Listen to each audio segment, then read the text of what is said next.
آپ صلی اللہ علیہ وآلہ وسلم نے فرمایا، تین آدمیوں کی دعا رد نہیں کی جاتی: عادل حکمران، مظلوم اور روزہ دار۔ دو اعمال ایسے ہیں جن کا ثواب کبھی تولا نہیں جا سکتا: معاف کرنا اور انصاف کرنا۔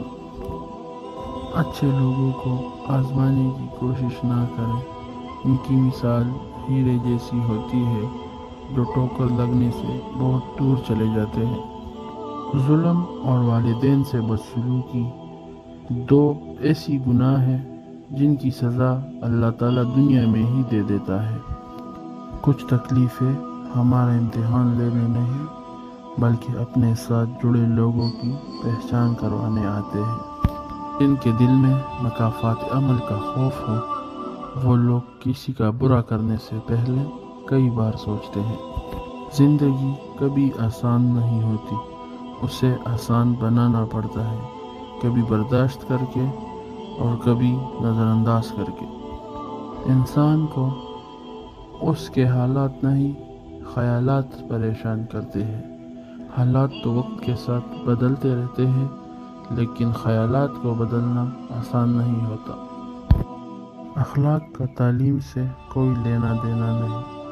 میں نے ان پڑھ لوگوں کو انتہائی باتمیز اور تعلیم یافتہ لوگوں کو انتہائی بدتمیز دیکھا ہے۔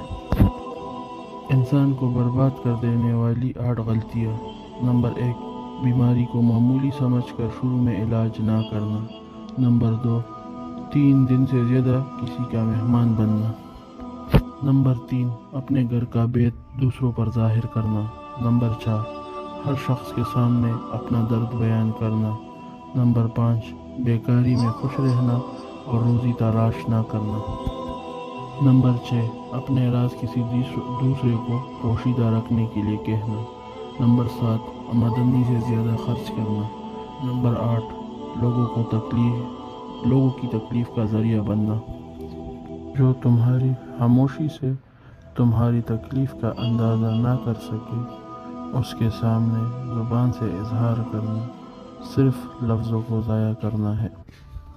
وہ جگہ چھوڑ دو جہاں تمہارے احساس اور تمہارے الفاظ کی قدر نہ ہو، پھر چاہے وہ کسی کا گھر ہو یا کسی کا دل۔ مجھے تعجب اس شخص پہ ہے جو اپنی برائیوں کو جانتا ہے لیکن جب اسے برا کہا جائے تو ناراض ہو جاتا ہے۔ اس سوچ کے ساتھ زندگی میں آگے بڑھو کہ یقیناً اللہ نے بہتر ہی سوچا ہوگا۔ نفرت گناہ سے کرو، گناہ کرنے والے سے نہیں۔ شاید تمہاری محبت میں آ کر وہ گناہ کرنا ہی چھوڑ دے۔